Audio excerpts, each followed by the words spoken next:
siège national ya PPRD oyo ezalaka na commune ya Gombe na avenue Pumbu nde remise symbolique ya assistance sociale pour na ba militant le plus démuni ya PPRD na ba période oyo ya pandémie ya coronavirus maladie oyo ezali ko déranger ba le monde entier na yango parti cher na Joseph Kabila Kabange les raïs oyo Ekumba maka na secrétaire permanent na yango Emmanuel Ramazani Shadari Kusirku bayeba kibongo na koyeba kosala ezali remise symbolique ya assistance sociale na ba militant le plus démuni ya parti na bango. Cérémonie yango esalemaki na présence ya Yemoko Kusirku secrétaire permanent ya PPRD Emmanuel Ramazani Shadari P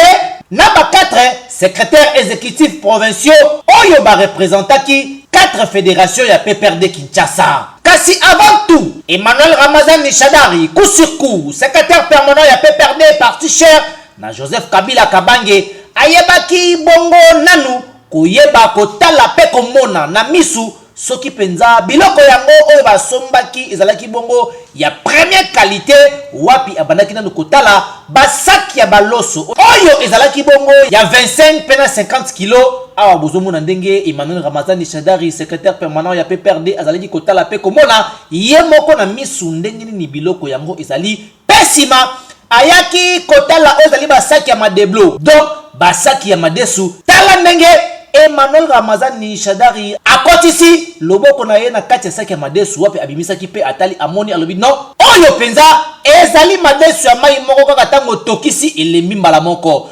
asukisaki na kotala babido mafuta maluila donc babido mafuta ya huile wapi Emmanuel Ramazani Shadari alobaki oui biloko oyo penza ezali ya première qualité. Après wana Emmanuel Ramazani Shadari secrétaire permanent ya PPRD parti cher na président national na yango Joseph Kabila Kabange ayebaki bongo kusala ezali remise symbolique ya biloko yango epai ba secrétaire exécutif provinciaux oyo ba représentaki 4 fédérations ya PPRD ya ville ya Kinshasa oyo apesaki biloko yango po bango na tour na bango bakende kopesa yango na ba militant ya parti na bango biloko yango oyo Emmanuel Ramazani Shadari secrétaire permanent ya PPRD parti cher na président national na yango Joseph Kabila Kabange ayebaki bongo kopesa na ba exécutif provinciaux boyebake na suka ya remise ya biloko yango asengaki na bango bayeba bongo na ko respecter oyo ezali ba mesure oyo bakonzi ya mboka bazwaki neti ba geste barrière distanciation sociale pe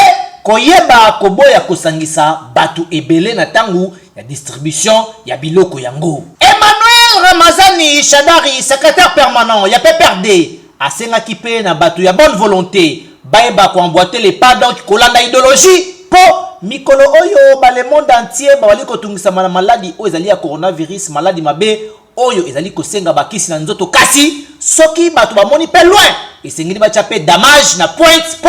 après komela kisi esenga pe mutu aliamo eloko po nzoto ezala kolongono nzoto ezala makasi ya koyeba ezali ke remise symbolique ya assistance sociale yango ekosalema kaka na Kinshasa te ekosalema na ba province nyonso mboka na biso bisika oyo PPRD parti cher na président national na yango Joseph Kabila Kabange evandisa masolo na yango awa na kati ya mboka na biso tala parti politique ebongaka nde boye tango vali kopesa idéologie politique esengeli pe na grand boule bopesa ka pe idéologie ventrale po ndenge balobaka ki la ventre affamé n'a pas d'oreille surtout na bon moment oyo mokili bazali kotungisa na maladie oyo ezali ya coronavirus batu mingi bakosi na kati ba confinement donc evali kosenga damage pe ezala na pointe po moral ya batu ezala kitoko boyende esengeli PPRD bobeta toujours likolo makasi.